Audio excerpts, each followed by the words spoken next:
It's Saturday morning, and I can't find... Boom, there it is. Hi, welcome, it's Saturday morning, and it's Art of Rock. Instead of watching cartoons, we're watching Art of Rock. I want to send a very big heartfelt thanks to the Tongva people, as I recognize you are the rightful inhabitants of the land of Los Angeles, and you bloody rock.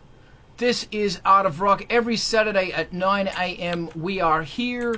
Please join us on Twitch, and we're gonna fucking talk about making music and the process of making music, and my mic is not muted and I feel good about my life. This is brought to you by Angel Spit's Patreon. You keep me going. Thank you. If you got a couple of bucks you want to throw my way each month, jump on, because it makes shit like this possible. Angel Spit's new album is called Diesel Priest.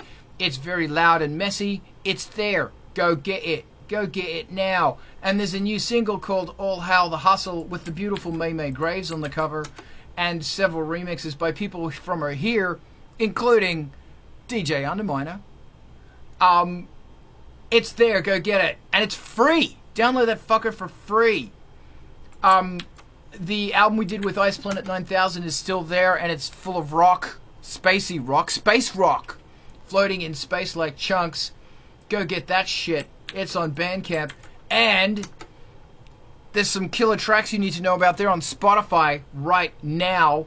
Hit that link, listen to the bands, and if you like a band, follow them up, because a lot of them are here. And this is how we're going to learn about new music. And another great way to learn about new music is MTV TV. So this is MTV TV. Go to that Twitch, watch it, hang out there, because it's brilliant. You will find music you like, that you love. You will find your new favorite band there. And if you've got a video that you want to get played, send it to MTV TV at that email right there, and they'll play your video. Oh yes. Oh yes, they will. And they also have a Patreon, because we got to support them as well, because MTV TV is so cool. We got to keep it going. This is the Art of Rock. We are going to talk about stuff. Rezi, I believe you have a question. I'm going to unmute your mic. I gotcha. I was been thinking about the difference between, from the audience perspective, doing a decidedly solo act with either a single instrument or backing tracks, and going out as a band. I know it's probably been discussed at length, but specifically, what does the audience take away? Is it worth it to them to see something different arrangements, different instrumentation, versus what you would normally do, and possibly do at the same time with a full band style presentation? Okay, thank you. If anybody else wants to jump on this, please do. I have a lot to say about this. Firstly, your audience wants to see people jumping around, having crazy times on fun. They want to see action, so having somebody stare at a keyboard, no, it's not what they want. They want to see wild people rocking the fuck out. Two, really, I believe audiences want to hear something very, very close to the CD, very close to the recording. So having a backing track and stuff being played over, yes. Having everything being built from scratch being played live, probably no. Just that I don't believe, and I could be wrong on this, I don't believe that's what the audience wants. And also remember, if you're going out, you're probably playing with another band, and you're probably supporting another band, and you want to put your best foot forward. So whatever is going to sonically represent you and your music to say, hey, come on, like my band more, go with that option. I'm going to shut up now and throw it to Alex. I think for me personally, the main rule is whatever you do, don't make it boring. So I saw some bands, like darkwave bands, where one person was just DJing the backing tracks, and the other person was singing. But I think like the person singing didn't have like a convincing delivery, and I think that make the whole thing like collapse in itself. And I think if you I personally like if things are mixed up and there's a certain energy, but I think, as Carl said, most people would prefer the high impact with backing tracks. But again, I think the most important thing is just to be energetic and to have fun and to do something that's like a real performance. Awesome, man. Awesome. Ivan, what you got? I'm not sure about like just pure backing tracks. I mean, if you go to 2 different Nick Cave shows during the same tour on 2 different nights, you're going to see 2 different shows. You know, because like, you know, it's always extremely identifiable what he's playing, but he will change that out depending on how he's feeling. What he does do to make up for that is bring so much stage presence that you don't care, and you're having too much fun to care, and you know, so I mean, like, it doesn't sound anything like the CD, and that's great because it's, you know, it's like this new awesome thing that's happening right now, and he makes, you know, he leaves you feeling like that you need to be part of the new awesome thing that is happening right now, because stage presence is always going to be the, you know, final arbiter, and that is the rocking out. I mean, stage presence, stage presence, stage presence. Like, you can just repeat that over and over, and because that is the key. Because like, I've seen some, you know, bands that musically, like, they sounded good. You know, the music was enjoyable, but like, you know, it was like 1 or 2 guys staring at screens on stage, and you know, one of them had a microphone, and you know, like, 0 stage presence resulted in the show being, while musically good, you know, you could turn around and not face the stage, and you know, that didn't change anything. Okay, thank you. I have some things I'd like to say about that, but first, Rezi, I'll throw it back to you. I think we're a good 20 years into the joke about, are they checking their email up there? What are they doing? And you know, the culture weirdly shifted toward such a huge enthusiastic response to people waggling a single finger and having a lot of projections and not actually playing music that they created. I'm just talking about the DJ phenomenon, which kind of paralleled a lot of the dark wave roots where I came up. And I was always really conscious to make the things that I was doing or that the band was doing obvious. Like, if there's striking a trigger, it is, you know, correlates with a sound that's pretty obvious. Or if they're playing a synth melody, it correlates with a top line. So I've always had that as sort of the baseline. It's not like, relate with the music, do something that's emotive. But I don't quite have it sussed out right now in the vastness that is sort of the, you know, underground alternative dark electronic, etc. Because I missed all of Wave Gothic Treffen. Does the audience respond positively in the same way to a single person performing to their backing tracks or to an actual instrument that they do to full bands? And is that even done these days? I've seen it in videos, just not in person. Can I, Alex, thank you. Is it all right if I just go in here? Sure. Thanks, man. Keep your train of thought, because I always love what you say. You know, in a perfect world, I would be going out with a 5-piece band, and it would be absolutely live. But there are several reasons for that. One, money. Transporting a 5-piece band around, hotel rooms, wages, because we pay them, logistics, the size of the van, fuel consumption, food, is impossible. In this day and age, it's impossible. And for a band Angel Spit size, which is not very big at all, it's impossible. Angel Spit is 1, 2, or 3 people going out predominantly playing to a backing track, because that's all we can afford. And most bands under 200,000 Spotify hits are in the same per month, are in the same league. My other question is, due to the nature of dark wave / DJ music, why can't I get Brandon in here? Admit, what's going on? There he is. I don't know if people give a shit. I just don't. And the other thing about a live band is that you have to have, it's an hour setup and sound check. setting up a drum kit. So you better be the last band. That means you're taking up a whole bunch of space on the stage. Most stages of a band of Angel Spit size are small. When I don't have the pull to be filling up a bigger room. That means that backing bands aren't going to play on stage because there's no room for them. And if you're a support band and you have a drum kit, you're not getting hired. Just saying. Yeah.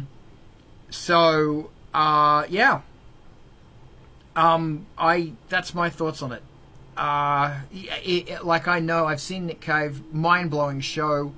There is an expectation in the audience that it's rock and roll, like it's Blixer Bargill, man. There is an expectation that it is rock and roll, that is kind of freestyle. And the Mercy Cage is going to go for 5 hours, and then I Go Off is going to go for 5 days. There's an expectation, but I'm dubious about at a club where people want to dance, because that's, and people dance predominantly to electronic beats in our genre, and there's a whole bunch of stuff in there that I could very eagerly argue with myself on, but I want to throw it to Alex. Go, Alex. So, having been to a festival recently, I can say at the lesser known bands, I think it makes absolutely no difference. Like, people came to people who are just DJing their industrial stuff, just one person, and the other people had just a full band, and it didn't matter for the viewers. I don't know if it mattered to the enjoyment. But at least how many people turned up wasn't affected by it. However, at the very top, every band who had filled the room or was headliner had a full band set. Even Grendel, who don't usually have who are more electronic, had a full metal band set up minus a bassist. They had a keyboardist, a guitarist, the singer, and a drummer. And I think that was quite interesting. So at the top, everyone had a full band, but the lower bands didn't, and it didn't seem to make an impact on how many people turned up at the gig. Wow. Really interesting. Does anybody else have anything they want to throw in about this remarkably important topic? I don't see any hands. No hands. So, okay, we're just going to go on to the next one. And the next question is, why does Ivan look like a CIA agent? Ivan, I'm sorry. What do you got? It's the hair. It is. Yeah. I'm at an age where I shouldn't have this much, but it's still working. We went and saw Gary Newman a couple months ago. Yeah, when he came through town, we saw him live. And I think there were 3 of them on stage. There was him, his keyboardist, and a guy with a guitar. Didn't he have a drummer? Oh yeah, he did have a drummer. He did. He did have a drummer. Right. He was hiding in the back. Could barely see him. He was playing cards. But they checking his emails. Yeah. If you go on over on YouTube, his lead keyboard guy does a whole video on how he sets up for touring. And they rely on a backing track as well, and then he goes through it's a really good video. He goes through all of the setup for taking that live, which is great. But yeah, I mean they use a backing track, and because otherwise you'd be tripping over each other on stage. There'd be too many people and there's too many moving parts, and heck with that. So, that's my current thought on that. And I'll also mention that I've worked with big bands signed on Metropolis, and all of them have backing tracks, and every single thing except the vocals is on the backing tracks. So there is a full drum track, there are full guitar tracks. They're playing on top of those things because, firstly, it's an expectation of the audience to hear the CD. Secondly, you want the guitars to sound as massive as possible. So have that backing track of guitars already there, and then have somebody else rocking out the fuck on top of them too. So it's such a hybrid thing, isn't it? Rezzy! And welcome, Eric. It's good to see your face. Ivan, if you could throw a link to that behind the scenes thing, I would love to watch that. So two things come to mind. One, it's kind of a signifier of your on the main stage. If you have a drum kit, whether it's an electronic kit, this is what I'm taking away, electronic kit, or if it's all on tape. And two, I think we can all agree that backing tracks or no backing tracks makes absolutely no difference from all this so far, and that if you've got a band up there, the backing tracks are expected, and whether it's, you know, international headlining stadium tour or, you know, second stage for the goth festivals. And this is good information. I hope it's cool if I bring it up again once in a while, because there's new things introduced every time we talk about it. Really appreciate it. Trying to get my mind straight about the whole topic. Yeah, man, going live's a big thing. And it's really interesting that there's a lot of, like, elements inside you that hold you back, for me anyway, because going live is terrifying for me. It scares the shit out of me. Well, I'm just trying to have to avoid having to put a band together again. Yeah, avoid it. You don't need to. It's been a long time. Yeah. Eric?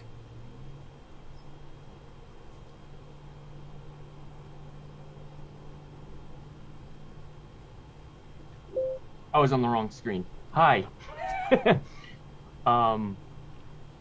Yeah, I think, like Carl said, I think the backing tracks are necessary for our genre and genres similar to us. I think the audience likes to hear CDs as well. They like to hear I personally love to hear that as awesome as well. Like, it's awesome. And just seeing if they have a full band with it, it just emphasizes it. With that being said, like, if I go to see a band that's a 4 or 5 piece band and they don't really have electronics, I don't think you need backing tracks for that, because the band recorded it the way they recorded it, and when you see them live, it's more of like the presence of that band and the energy they put into the album. My own opinion. I've never, and I could be wrong, but I don't know if I've ever seen full 4 or 5 piece bands with a backing track, and if they did, it blended flawlessly. I didn't even notice. So more emphasis on what Carl was saying with guitars. It does sound bigger, obviously, if you have a backing track live with guitars, because those guitars on the CD are layered and layered and layered. Like, if you have, you know, $100,000 studio, and you can have 30 different guitar tracks, they're utilizing that space to put those guitar tracks on there to make it sound that big. But yeah, I think the genre depends on what you're doing. And, like, you know, with hip hop, it's like you go to the show, it's literally just a backing track with the rapper rapping over it. Very few bands like The Roots will have a live band while they're performing with it, and they still use a backing track. So that's just my 2 cents. And quickly, thank you, Eric. Quickly before I throw it to Alex, I'm seeing more and more metal bands using backing tracks. Oh yeah, I haven't been to a show in years and years. Actually, I just saw. My wife's a big fan of Interpol. Me, not so much. But Matthew Deere opened for them, and I'm a huge fan of Matthew Deere. And that was my last show I went to. But Matthew Deere is a solo artist, and he went up there by himself. And he's like a DJ, if you're not familiar with him. But it's all his own music, and he was by himself, and his energy is high. I think that depends too. Like, how high is your energy as an individual artist? Or do you need more people on stage to help bring that out in you? Will also help a lot. But yeah. Cool. No, that's fucking amazing. Alex, hit me with your rhythm stick. Yeah, I think I totally agree that it depends on the genre. I saw a ska band some weeks ago, and they totally filled the little club with their brass and their drums, and I think they didn't need any further sonics. And they also had like the special groove going, so I think for them a backing track would have made more harm than good. Yeah. Because they had like a really tight groove that even several bottles of beer couldn't. Anyway. Yeah, and I think personally, I would prefer having like real-time drum machine or like Groovebox to backing tracks, but I think that's just my personal philosophy. I think the average listener doesn't care. Yeah. It's really interesting. Then you can do things like randomize like certain drum hits, which can also be interesting. Like I think in Ableton you can do it so that you have like certain chances that certain drum hits hit, and I think it can even enhance your performance if you yourself don't know what's coming. So you're a bit on the edge. That's what's really good about live streaming, is that you can experiment with all this stuff. You can like say it's just going to be me and I'm just going to be fucking around and let's see what happens. Go. Does anybody else have anything they want to throw in on this? It's a very huge, very awesome topic. Or do we want to talk about something else? Alex. So I have a question. Imagine you want to create a logo for your musical project and you really don't like Adobe, so that you don't even want to pirate their stuff. What software solutions would you recommend to just try stuff out until you have like money to pay a proper graphic designer? Rezi, tell us. Just last night, I switched to Affinity Photo for my first actual project working in it, rather than just messing with it to do their Smart Erase stuff. So the whole Affinity suite from Serif is a one-time purchase for all of their things, their vector art, their pixel art, and photo manipulation thing. And it's very well received, and it's very well optimized for modern processors. And I think it's $40 for a Photoshop killer. Go there. Awesome. I have a And what question. Oh no, go ahead, Alex. What is the software from them called that's specifically for this task? Because I think they have several. They have two, one for vector art, one for pixel art, and just looking them up, but oh, my history is polluted with their stuff. I think Affinity Photo is the most popular one, and that's the Photoshop style one, and then Affinity Designer is their vector art version. But it's affinity.serif.com or serif.com. I'll put it in the chat. You. That's what I'm trying to say. Thank you. Hold on. Here's one. Alright, this is great. Does anybody else have anything they want to throw in? I have a dumb question that's a stupid question, which I'm going to ask. So if Kate Bush is #1 again, does that mean where she fucking well belongs? Does that mean her Spotify plays went like times 10? They increased by a ridiculous amount. Does this mean that Wuthering Heights Day is going to be bigger and better than ever? Because it's always a big thing. Vince, what date is Wuthering Heights Day again, please? July 17th. July 17th. So you have about a month and a bit to get yourself a red dress and a big flower and dye your hair red and learn those moves. That is really tempting, actually, because Do I it! could probably do it. Absolutely do it. Oh, and before I forget, very important, I'm going to get political. There are gun rallies happening all over the United States today, and if you have the opportunity, go march. They're happening at midday, so that's coming up pretty soon in Chicago, and it's also happening pretty soon in Los Angeles. So go march and let's get some gun control happening here in the United States, because there's currently a mass shooting it's more than every week. There's been a few every week now. We got to do something about this. Just as a note, we've had more mass shootings than days. Wow. I believe that's what it is now. Wow. That's horrifying. It's absolutely horrifying. And we the people have got to do something about this. We sure do. We sure do. This is just not okay. Does anybody else have anything they want to bring up?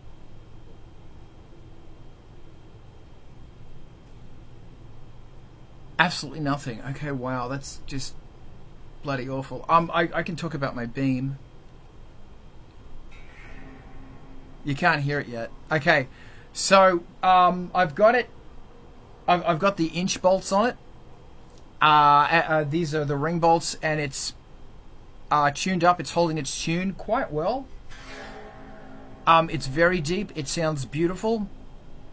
I was just talking to my good friend Dustin at Guitar Rehab. He fixes guitars and restores guitars. And we had a big conversation about pickups and stuff, because the physics of this and the everything of this is a little more than I was initially expecting. So we're getting balls deep on that one. But everything else is working really well. I'm very happy with it, and it sounds bloody beautiful. And I really need so I can't play you anything because I haven't got it hooked up yet. I don't have the pickups in there. And there's going to be, currently we're looking at 6 pickups will be on it. 6 pickups. Rezi, you have a question. I see your hand. I am fascinated about your progress on this project, and I noticed you posted to Instagram. Yeah. How much time, and this is a general question for everybody also, do you spend considering your social media posts that are video and photos, producing them, conceptualizing, and actually doing the post, versus how they generally look, which is the aesthetic of quick, fast, off the cuff? Behind the curtain. Okay, can I rant on this? This is really interesting. That, like, initially, I think that anything that looks more pro gets more hits. You know, anything that looks better gets better, unless the content is ridiculously amazing. I am getting into, because I just got a new phone, I'm getting into editing stuff more. I'm getting into taking it more seriously. You know, if my theory is, if you put up something really good, really engaging, that's shot well and looks well once a week, it's better than putting up a whole bunch of bullshit every day. But having said that, like, yeah, that's what I think. It's just really interesting how across the board the quality of stuff is going up. And it's just a very interesting observation that if you can't afford that technology, then, wow, you've just been pushed into the underclass of technology, which is something I have a very big problem with. Yeah, that's my thoughts. Spend more time on it, make it look better. Content is king. Content is always king. Does anybody else have anything they want to throw in on that? Hold on, I see. Hold on, Alex. I want to throw it to Vince. Okay. As far as social media is concerned, you've got 2 angles you kind of need to approach that from. One, more polished content is, probably going to get more views on each individual post. But to keep traffic up and to keep engagement up, you also need to be posting really ideally a couple times a day. And I don't keep up with it myself as much as I should even, but you throw out the unpolished things that, you spent 10 minutes working on a 30-second video for, and then you work on other stuff throughout the week while you're doing that, and maybe get 2 or 3 of the more polished, more produced posts out, and possibly promote those, because they're the ones that are going to get more engagement individually. But you're going to want to keep the profile active, and the best way to do that is to generate content. And without content, you have nothing to keep people engaged. So for the sake of keeping content there and keeping people engaged, unpolished content is still good, because any content is better than nothing on your social media, for the sake of keeping people's attention on it. Awesome. Very, very awesome. Thank you. Alex? I think Rose said this before here, but I also heard it from other people that some people just have like one day where they create lots of content with high quality and then just splice it up into different chunks and then send it out over the week or over the month or whatever. So one shooting day with like a plan and so on, and then just distributing it over time. And also, like, I think if like you feel like you're forcing it, I think you. I mean, of course, it's a great promotional tool, but I think if it just drains you, I think you shouldn't do it for your own sanity's sake. Totally agree. Eric. I don't have any advice on this. I'm actually gonna try to piggyback on this and ask some questions along with it. And I have taken a break from social media for like the last 2 months, and I feel absolutely incredible. I haven't gone on, I haven't promoted anything, I haven't done anything. So with that being said, and on this topic, I have a 3-song EP I want to get out either the end of this month or next month. So I need to start doing something with it. And I know like I don't get much, whatever, likes and follows or whatever from it, but I would like to still do it. How, piggybacking on this subject, how do you guys like get into the mindset of Carl? Like, you post a lot, I know, and Vincent does too. How do you guys get into the mindset to get you ready or prepared to get into that? Like, because I know we all struggle with it and don't like it. So, may I speak? It's curious, actually. Vince, take the floor. It's yours. Okay. It may not seem like a great thing, but your best bet there is you got to kind of keep the mindset that your promotional content and your social media management is what's going to drive people to your music. And if you're not doing it, nobody's going to get there. If you're not promoting yourself, or at least posting on your own social media, there's nothing else that's going to help there unless you're paying for an advertisement, but kind of a last minute thing. And even then, you might not get enough people interested in the time frame you need to get anything out of it. And that may not necessarily always be the goal. I understand, sometimes we create things just to put them out there, and it's not always about the money. But you have to treat your music like a business to protect your rights on it, if nothing else. And so if you treat everything around your music like it's part of the business, because it technically is, your social media, everything, then it helps maintain a mindset that you'll just start doing it when it's time to start posting about things. Sometimes I get ahead of myself and I post about things way before I should, and then I don't do them. So sometimes it doesn't work out great for me, but you have to treat everything around your music like a part of the business, like it's something that, not that you need to do for the sake of the business, but that you need to do because it is business. And that's how you make it successful.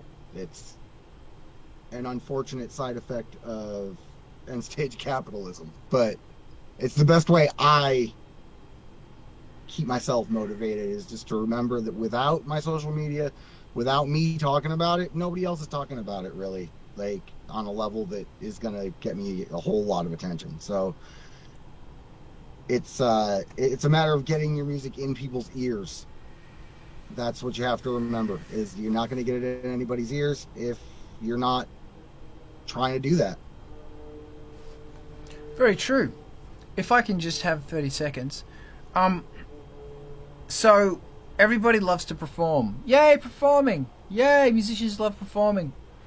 I think what you need to try and do is treat social media like it's a form of performance. Videos go further. So figure out how you can, in a fun way, make this more like a performance. If you're doing something in the studio, grab that camera and record what you're doing, and maybe that works. Throw it up. If you've got an idea for a lyric, talk about it. Like, think of it like it's a blog. Think of it like, and my thing is, try and be fun. Do not compare yourself to somebody on TikTok who's doing a cool dance move. Don't compare yourself to anybody ever, under any circumstances, because it will turn your brain into mush. Remember that your audience is ultimately a reflection of you, so they're a similar age. And this is a produced thing, split, and also going with the premise that it is part of performing and it is kind of at least fun, or one can find something fun, whether it's motion graphics or filming one's self or performing their instrument. That can be part of an enjoyable, healthy part of the USDA recommended being musicians routine. And then lastly, that even the quick things, you know, there's some amount of artifice there for some people and there's zero for others. Like there are some people that are very good at talking extemporaneously in their car holding the camera, and that's its own type of presentation. And there's some people who, and I've erred toward the side of like slavishly working on learning parts and rehearsing a thing so that I'm proficient at it and can play a thing that was on the record. And it takes a lot of time, and then it ends up being fun anyway, whatever production habits. So those are my thoughts. They're good thoughts. And my thought is, what are you good at? Like, do what you're good at. And if you don't know what you're good at, then muck around until you find what you're good at. What are you comfortable at? What do you do that you go, oh, this is fun? Because anything in life that you go, oh, this is fun, it's going to come across as fun and people are going to want to watch it. And, you know, each of us here, we watch each other and we see our quirks and stuff, and it's like, you know, it might be a rant, it might be a, I don't know, whatever. Do what's fun. Always do what's fun and you'll create fun content. I think that's the rule. And don't compare yourselves to others. Missy, welcome. Hi.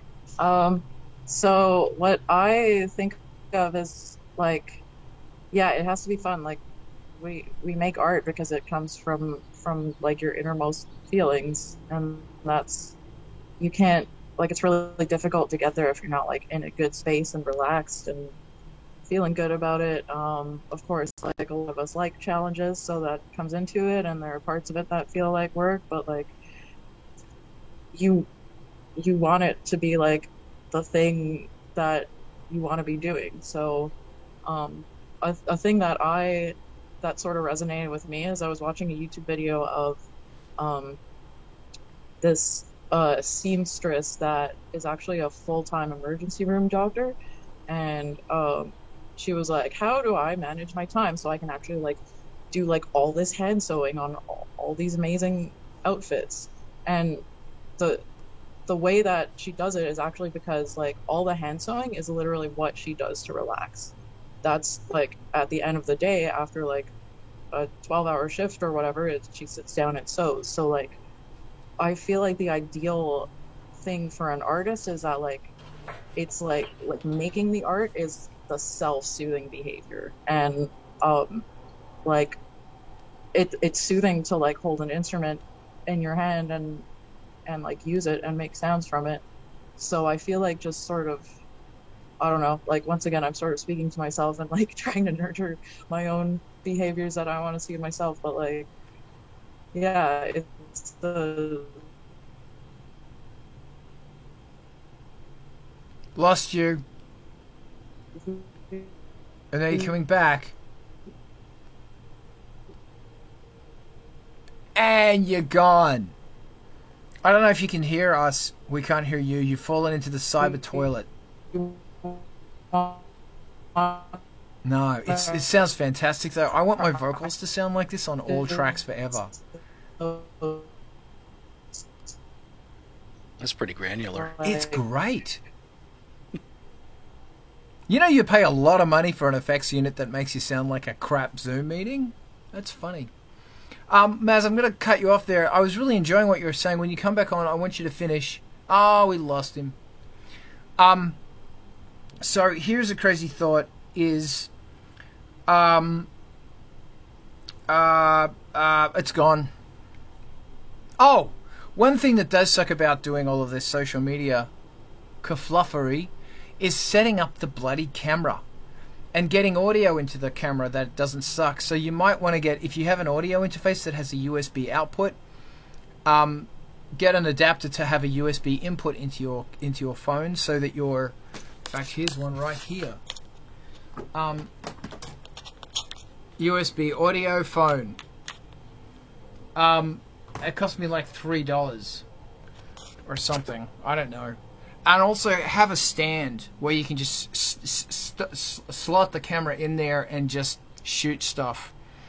Because setting everything up is a pain in the crotch. Vince, I see your hand, but I'm going to throw you in after Eric.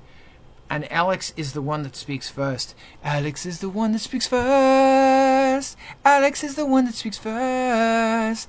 Alex. Alex is the one that speaks first. Everybody now. Alex is the one that speaks first. Alex is the one that speaks first. Alex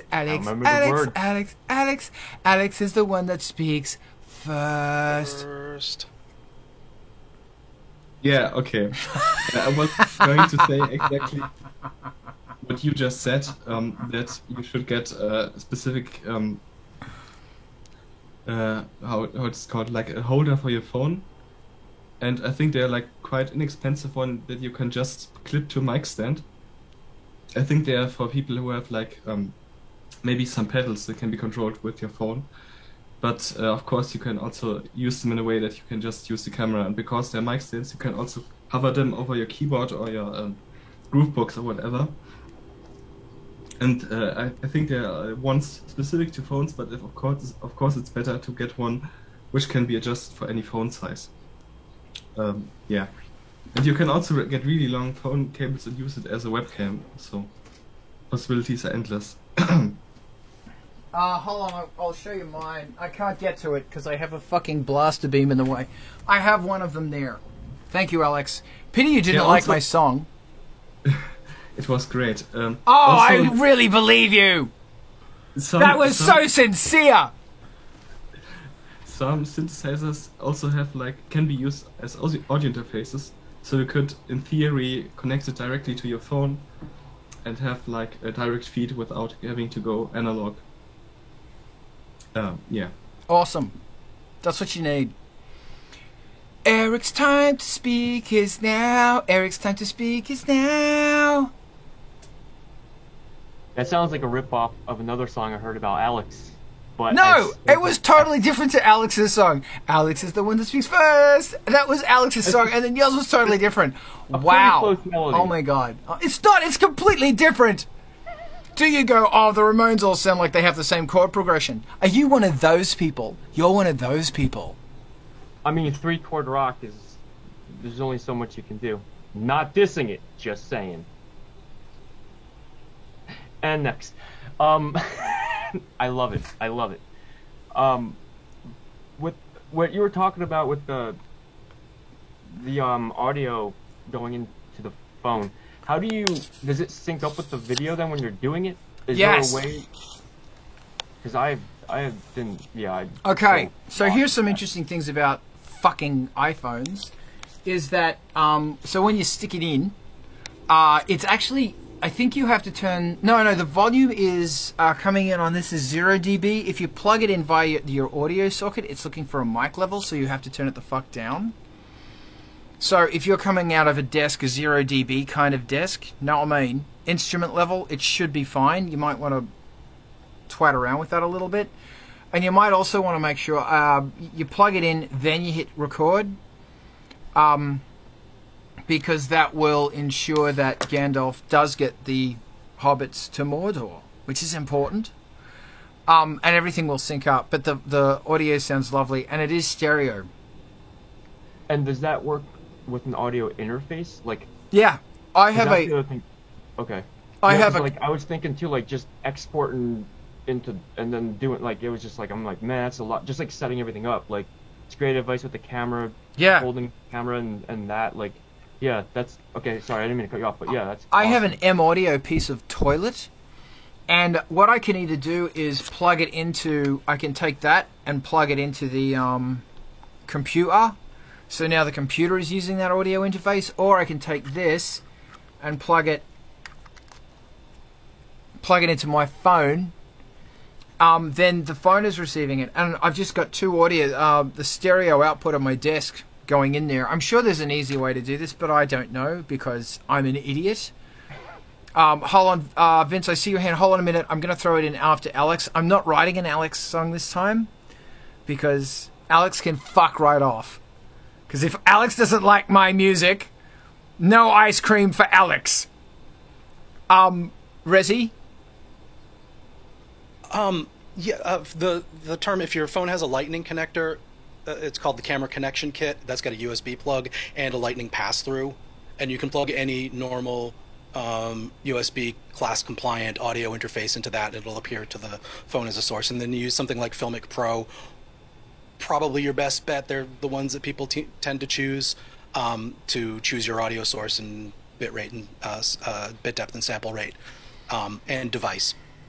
And then on the topic of getting excited about this stuff and finding your fun, if you don't have an Atom clamp, friction arm, and some sort of consumer metal burly way of attaching your phone to the others, you're really missing out on really most of why I'm into video, and that's these attachment grip consumer level cheapo pieces Yeah, of metal. we're talking $20. Those things are bloody awesome. And Vince, I still do see your hand. You're in after Alex. Alex, no more songs for you, guy. But yeah, those things are great. Get one because they're really good for really good fun. Was there anything else you wanted to add, or will I just throw it to? About audio, having a system where your USB side of things is fixed and part of your studio, and then your phone just plugs in, is a really convenient way of making it more of a things are already set up for you. Yeah. Dock style. Alex, I want Yeah, you I to did speak get the now. song. Oh, the song is still going. Alex, I want you to speak now. Go. When you're using audio interface directly with your phone, you have to watch out that it doesn't draw too much power, or it can be powered externally, because sometimes the power draw is too high, so you can't use the audio interface with your phone because the phone battery isn't powerful enough to power your audio interface. I have this with my favorite audio interface, and I'm really sad. So watch out. Usually the manufacturer says whether it works with phones, so look out for that. Very good advice. Thank you very much. I'm going to thank you, Alex. Vince. Okay. On the subject of getting your audio and your video together and synchronized, there is a way to do that without spending money if you already have a way to record audio and a way to record video. If you're recording video on your phone or a camera, take the phone or the camera and set it next to the microphone that you're using to run your audio. Start recording on both. Clap your hands real hard next to them. Creates a spike in the audio. Synchronize that spike in the audio on your separate audio source and video source, and your audio lines up, and then you take the audio off the video and use the separate audio. That's actually really smart. Did anybody else have anything else that they want to throw in here? Does anybody else have anything else? You have to sing it though, Rizzy. That's the only thing. I'm a rap artist. I don't sing. Oh, okay. Well, you can rap it then. My flow is weak. I'm sorry. that was my presentation. The most video editing packages will take your 2-track stereo and your video, which was recording with the camera audio, and automatically synchronize them for the duration. So yes, slating it is important when that fails, but also there's automated. So even if you have a couple of phones and a USB to computer recording device, it'll synchronize all of them as long as you're capturing the same audio on all of them. Multicam. Awesome. I'm trying to get into the habit of doing stuff on my phone because I hate my phone. I'm a laptop guy, but I'm trying to get into the habit of doing it on my phone. I don't know why. I'm just trying. It's super convenient. It works. Yeah. The workflow is unbeatable. When the Yeah. stuff is all captured, already together, sounds good, looks good. I mean, it's all there. I love it. I love it. Does anybody else have anything they want to throw in right now about anything, including the amazing songs that I'm flowing with right now? I think Austin Powers 3 has the greatest opening sequence of all time. Rezi, go. Do we have any ideas and thoughts about the current state of digital distribution for your awesome track to the retailers? I'm picking one. Sure, tell me more about that. So I've been with CD Baby since they existed, since Derek Sivers was the guy, and they are awesome. But the one-time fee plus percentage is kind of getting me down, since I want to release several things this year, maybe 5 singles. And I went with Root Note this time for my next one. Wondering if anybody has comments on others that are not scummy and scammy and have an upsell sales funnel. Root Note has a free path, and you can upgrade to their no royalty, no percentage taken, and downgrade from it. They don't lock you in.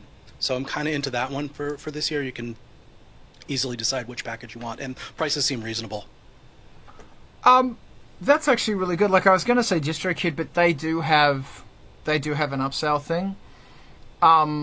It's good to know about Root Note. If you could give me, could you throw that link in here so I can share that? I use AWAL, AWAL, which is set up by the British Composers Guild.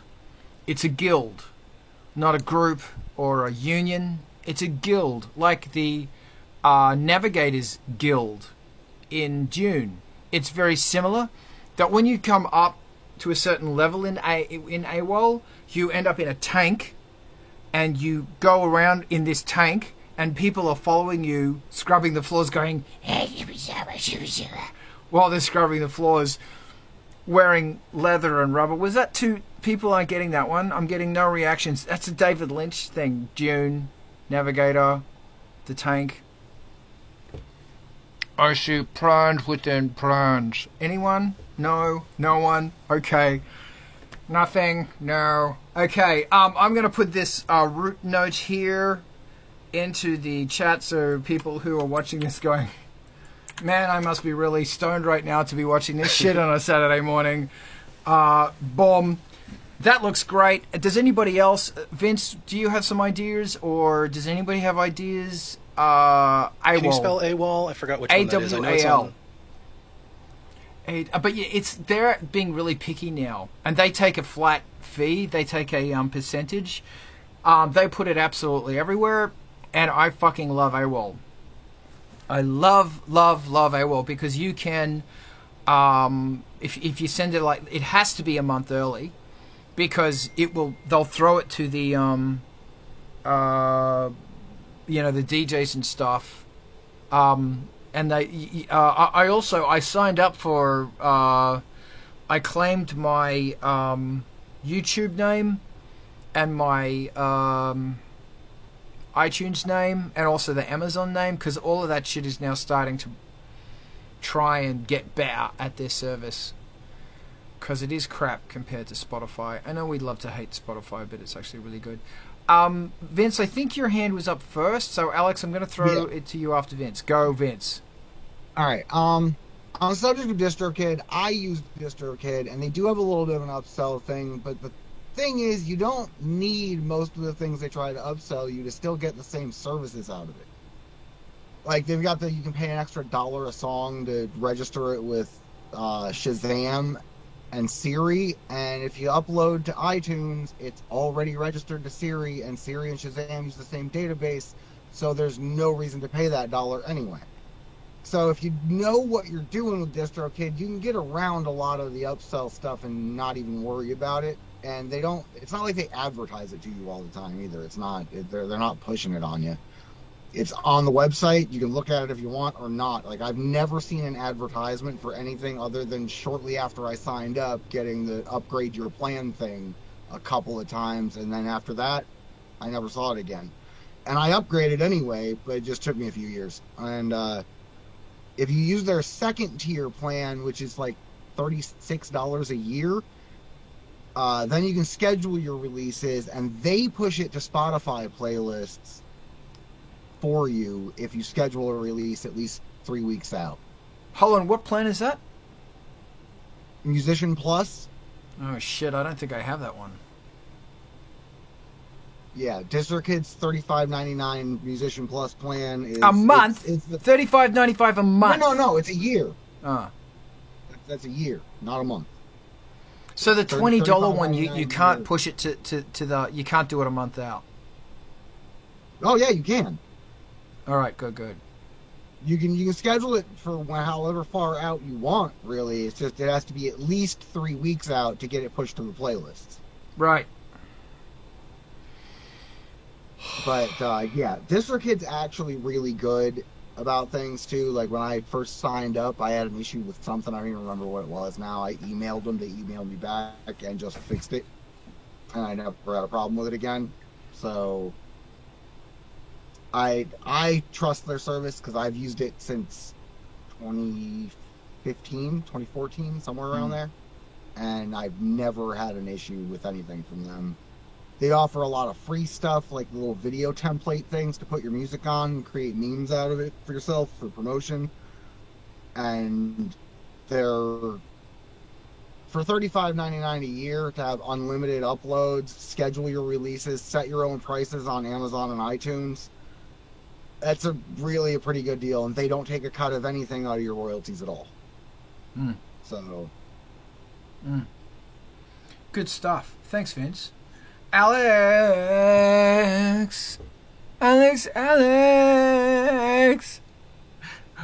Why do I always get the songs? Because you I feel don't like- appreciate them. You don't love me, Alex. You don't love me. Sure. I have an entirely different topic. So maybe if somebody else wants to speak on the same topic, I'll. Okay, Well, I think the Resonado wants to resonance hit me. Yeah, I just wanted to wrap it up with, if anybody's keeping track, the best comprehensive with reviews site that I've found so far, maybe other people have found better things, is Ari's Take. I know I've mentioned it in the past, but Ari's Take has a big list, I put it in the chat, of distributors and their comparison in a grid, so you can see what percentages they take and what their fees are and what their everybody's reach is. You know, How does Selling in China. DistroKid actually, like? I mean, I'm And not how gonna- old is that article? He keeps it up to date. I don't know what the latest edit was, but it's doesn't say. Oh. I'd be guessing.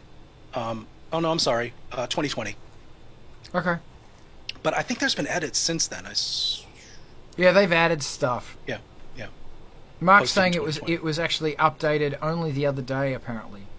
There you go. Okay. that's actually how I found DistroKid, was through Ari's Take. And same with Eric. Thank you. I'm gonna throw. And then just sorry. to wrap that topic up, in case anybody's also, if your distributor doesn't have lyrics submission, I found Music's Match finally. For some reason, I've never been aware of it. I always assumed on Apple it was editorial and Spotify it was label submitted, but the site for artists, and also if you just want to submit and verify timed lyrics for TikTok and Apple Music and Spotify, is Music's Match with an X. All right. Thank you. Brandon. Thank you, Rizzy. Brandon. Braden here. Thank you, man. I'm sorry. No, it's a good time. And I just had a real quick question about DistroKid. Do you need to go through all whatever sites you're having them? You know, I know you can tick all the boxes to say like where to direct them where to disseminate your music. Do you need to have accounts created on those platforms prior to that, or do they do it for you? They do it for you. Okay, Yeah. And basic DistroKid is it's 95% of the market. Like, Okay. yeah. Yeah, I was looking at all the options. It was just kind of staggering. I'm like, I don't have time to set up an account on every one of those things. But no, that makes it super easy. Cool. Thank you. That was my question. If I can jump in really quickly, what you will want to do is once you've got stuff released, and you should be a pip on Spotify now because of the amazing remix you did for me. Thank you, Nervous. you should appear there. And all you have to do is claim your artist. So if you do a search on Nervous ? You should come up, because that's your, unless you're registering another band. You should also be on Amazon, Apple Music, and YouTube.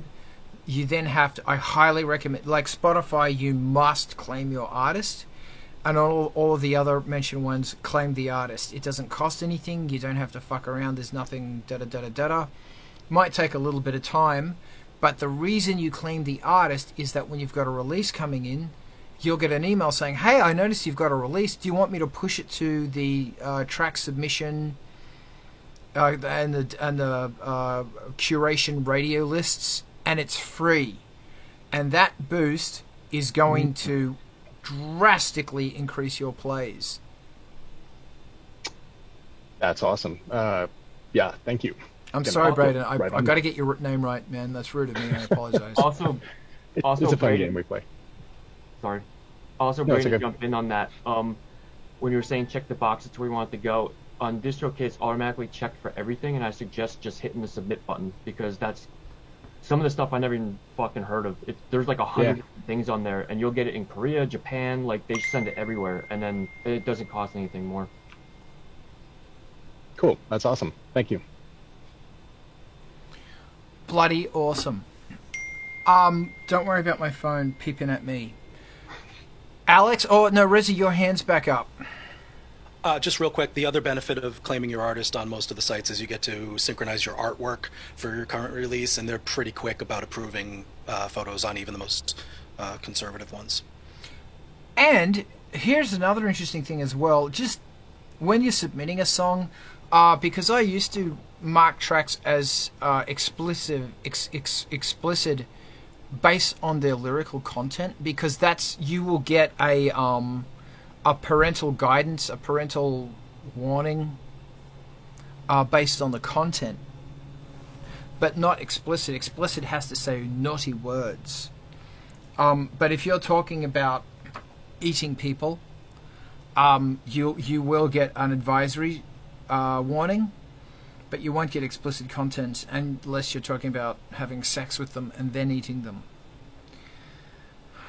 So that was pretty dark. Or the other way. Yeah. Now, Alex, I see your hand. Yes, this is actually a question I had for a while, but I forgot.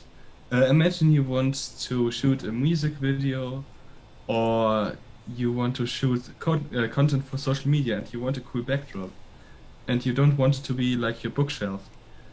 Do you have any cool ideas on what you can do? I thought about maybe getting some big latex sheets, then just spreading them over. But then I realized how expensive big latex sheets are, and then I thought maybe I need to check for a different idea. Do you have any cool ideas? Yes. Can I? 1, lie on the floor and do it.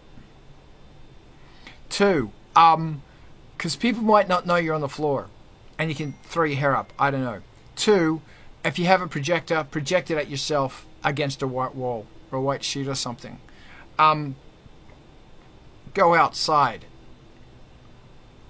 Yeah, I think it's really important to have as many of these things in different places as possible. Excuse me. Like, here I am outside. Here I am against a wall. You know. Here I am on a bridge with traffic under me, because there's a lot of them around me. Because I'm in LA, and no one's walking in LA. That doesn't help at all, but what Rezi's about to say is going to help you. Rezi, help. I hope so. There are a ton of shears and curtains and scrims and meshes and things with sequins, and depending on what your angle is, doing a little bit of a layered background depth thing so that they're, not getting your shadow thrown on them, and putting some accent lights on them, or even just practical lamps in the background. And then, of course, LEDs for Christmas light strings and stuff are super textural and can add some interest. I think we're all pretty comfortable with our favorite props whether they're synthesizers or guitars, and including those in your shots, some ideas, but really focus on creating contrasts, darkness and light pools, so you've got some depth and some contrast in the shot, and then junk that you collected and love and talks about your personality, make you feel good. Thank you, man, because this is a really interesting thing as well. If you have a corner or a piece of wall that is 2 feet by 2 feet, you could turn that into your I broadcast from here area. And you could have a microphone stand with the camera holder on it, and all you do is you spike the ground where it goes, and whenever you want to say something to camera or present something, you just go pop, record, blah blah blah blah blah, kill it, and then edit it on your phone. Maybe that is an idea. I'm allowed to mock the French. Look at my last name. Everybody's allowed to mock the French. Come on. What world do we live in where we don't mock the French? It's the one thing we have in common. Doesn't matter where you're from. You can do a French accent. And we can't take that away because you're taking away a point of unification for the world. It's something we have in common. We mock the French. We mock the bagels. I know. The baguettes. We mock people who ride bicycles and do little mimes around the Eiffel Tower. Okay, now I shall... Yes. Does anybody else have something important they want to say right now? In a French accent. No, we've had this conversation. I'm going to throw it to Rezi because his hand was up slightly quicker. Oh no, Alex, didn't you want to throw it to a different question? I would extend the question on materials, but... in that case, Alex, Rezi, give me a sec. Alex, go. Yeah, do you have any cool materials that are non-obvious? Like, I thought about maybe using like one of these foils that you have in like first aid kits for cars. It could look cool, but do you have any other ideas? Yeah, for you're stuff right that looks on. Cool? Last time I went through, for my Patreon, I went through a whole series of imitating shots from TV shows and films that I liked, and in doing so, I found cheap, huge painter's canvas. I found very inexpensive curtain shears, single panels. I found, you can see these velvet ones are some leftover from a thing that I did. They're a little more expensive, but you don't have to get the super tall ones, and you can sort by price on Rosebrand or Amazon or whoever's you don't mind shopping on. And in those, if you just party curtains and stuff like that, there's a lot of metallics and strings and things with reflective beads on them. And if they're back far enough, sometimes they don't make as much of a statement, and they don't read as trade show booth backdrop. They'll read as part of your set if you build it in and do some things. And plus, I can't personally stress enough of an affection for lighting and doing things with selective dark areas so that the bad parts of your curtain that you bought aren't part of the image just because I don't have light on them. Awesome. Also, there's really cheap fabric you can get that's kind of like two-toned, so depending on what way the light hits it, it will look a different color. And some of it can be like the ones that are on the Emaxes right now, you can't really see them. They're red or dark burgundy, so depending on the way the light hits them. And it's a really smooth, I think they're actually silk. But, the stuff you're talking about, it might only be a few feet by a few feet. If there's like a place where you can get materials, go there and raid their junk bin.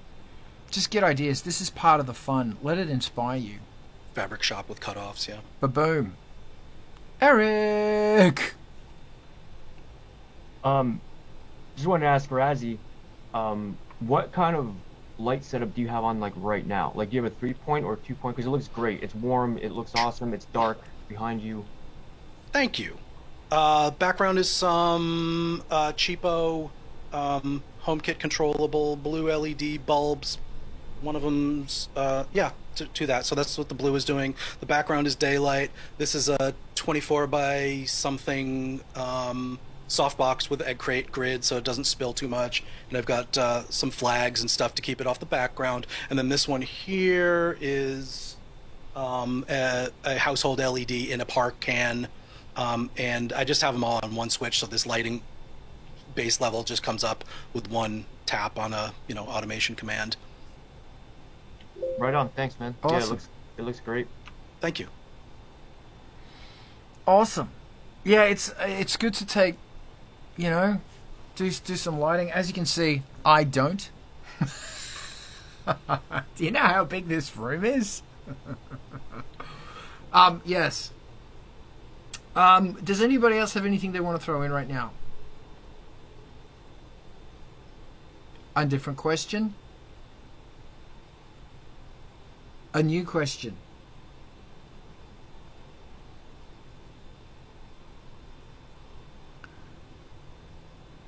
Go. To wrap up the last one, if anybody ever wants to talk lights and cameras, I'm game for that. It's part of my day job stuff too. We could talk lights and cameras right now. Yeah, well, if anybody has anything specific to, and I have some other ideas if there's nothing more to cover on that. I know sometimes that takes a lot of thinking about what your question actually is. Do you want for me? I don't mind you just ranting about it. I think that the two things that we neglect, at least what I see, are having some sort of shadowing and modeling on the face. Like, people tend to go with a blasting light source from a single direction and not having two different levels of light on either side. And also people tend to, and this is a preference thing, use hard sources of light, which would be something small. And one of the things to keep in mind is that a small source of light very far away generally has parallel beams and doesn't create any kind of spread or softness. And those harsh shadows are sometimes distracting to the point of causing bright highlights and, hard shadows. Whereas if you have a very large light source, which could be bouncing a regular light off of a white wall, it could be actually using a, you can see the egg crate that's on this softbox in the reflection on my phone there. That'll keep some of the directionality, plus modifying light sources, taking away light from places. And you don't need the expensive versions. Right now, Neewer and Amazon and a lot of Chinese brands are marketing stuff from same factories at really, really low prices. So you can get a fun LED with reflectors and soft bounce boxes to work with and play with for under $100, probably well under. I know Elgato also has some kits that are more expensive and possibly more reliable, but if you really don't need to spend a lot right now on light modifiers. But the thing also that I take away is looking at what other cinematographers are doing, if we're talking video, which I assume we are, for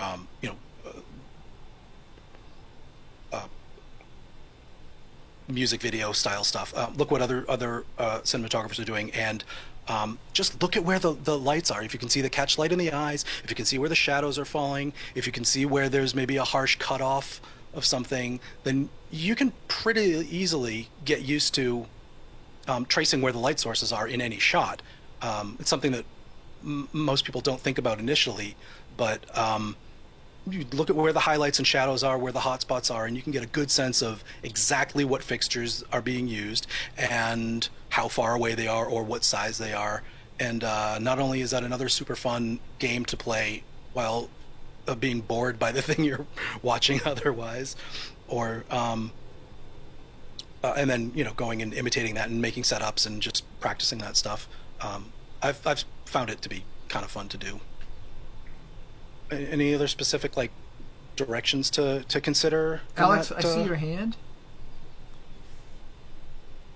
So imagine you're starting out and you already have a phone, and maybe you can borrow a good photo camera from a relative or a friend. Where would you think would be wise to spend your money if you have a budget from $200 to $500? Any of the the budget line DSLRs from any of the companies will be fine. They might be closer to $600 or $700 ish, but you'll get a kit lens and something like, I don't know, a used GH4 or 5 from Panasonic, or one of the Blackmagic Pocket cameras from last generation used. But just to start playing with something that'll give you the depth of field that you want to select, and being able to change lenses when you want for different effects. If it's just for like video chat and stuff, then you're going to want to start out with something relatively wide. Like on a Micro Four Thirds, it would be 17 to 35 millimeter lens. And I guess maybe, well, specifics aside, start with last generation DSLRs, interchangeable lenses, because there's some super bargains to be had, and they're all at least 1080p, so you'll get your HD video plus greater depth of field control than you can do with the small sensors on your phone. Is that specific enough? Like, did you want maybe like an idea for? That's 50. That's half. That's 50% of exactly what I wanted. The other half would be, what would you spend on lights, on diffusers, and this sort of thing? Maybe $120. I mean, start out with 2 lights or 3-point lighting kit. I mean, there's some basics. If you find any light kit that contains an LED fixture, a softbox reflector, and a tripod for each light, and then there'll be a remote or controls on the thing, then you can do your basics of 3-point lighting, which are, if you don't know, that's a bright source for your key, which is your main source, something that is maybe filling in where that leaves shadows, and then at least a third source to do hair lighting and shoulder lighting and stuff like that, just as a starting point, and then you can mess with it from there. But you don't have to spend much to get that. Kits meaning tripod, fixture, and reflector together. 3 in a kit. Thank you. Should I ask you a question? So I've got a DXLR. I've got a DSLR, a Canon Rebel T3 or something. Cool. And I love it, but it stopped reading the card. Yeah, I've had it for like 10 years, and it's been. I've shot videos on it, photo shoots, merch, everything. I love it. Yeah. So I want to now use it as a dedicated webcam because, Yeah. like you said, the depth of field is beautiful on that thing still. Yep. But for some weird reason, it turns itself off after about 20 minutes, about an hour. That is a limitation that they used to have. It's an artificial limitation. How do I able to sell remove the it? thing as a camera instead of a camcorder. How can you remove that? European tax thing. Yeah, right. Ivan. The Canon itself has a utility called EOS webcam utility, EOS utility, something like that. And it was in beta at the beginning of the pandemic, and it came slowly out of beta. But there are also things called, if you're on iOS, I know Cascable webcam works with Canon. That's CASCABLE, I believe. Let me look it up. And yeah, Cascable.se. Let me put it in the chat. So does that iOS? That's a Mac thing, right? No, on your phone. You said iPhone. So No. I want to use it as a webcam on my computer. Because I can do it. It's I don't just remember if Cascable has a desktop component or not. Let me. This is good. I really appreciate this. But the iOS Mac, yeah, no, it doesn't say PC, but it's a starting point anyway. There are similar things. I found a bunch of free utilities before these paid and like sort of commercial software-y ones came out, so they probably still exist. I just had a huge folder full of things that work with Canon for my. I have a 60 Mark II. So I should be able to remove the automatically turns itself off after an hour thing. When it's in USB webcam mode, mine didn't have a timeout for video. That's all I can say. I'm not sure about yours. Did you also have a Rebel T3? I did not. I have a 60 Mark II. When did that come out? Maybe 5 years, 6 years? Right. I'm not sure. But it has like mini USB and mini HDMI. It's not like there's professional connectors on it. Yeah. You know, and in the webcam mode was video over USB Do you use the remote software on your handheld to control it? No. Canon has also PC and phone tethering software and library management software, which may help you get around some of the limitations too.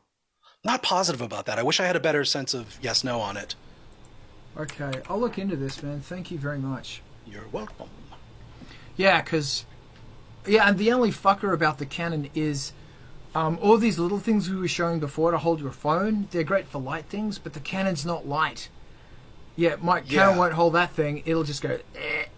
You'd be surprised. This exact Atom clamp I do hold my Canon with, and this exact friction arm I do too. I know it's got a telephone adapter right now, but this is strong enough to resist many pounds of torque. Mine won't. This one's a Pearstone. It's not one of the no-name ones. That's the only thing that has going for it. An Impact brand Atom clamp. There are branded ones, and they can be more expensive, but okay. The ones that have broken have been my ones that don't have names on them. All right, good to know. Does anybody else have anything they want to throw in here about these things? Anyone? Oh. Okay, does anybody have a question they want to ask or anything like that? Or are we gonna call this? Because I hate tumbleweeds. I do like MTV TV though. I like MTV TV a lot. In fact, unless somebody comes up with something incredible, we're gonna go and find out some incredible bands on MTV TV. Yeah? I like that a lot. Let's do that. Okay. Let's raid. Bye.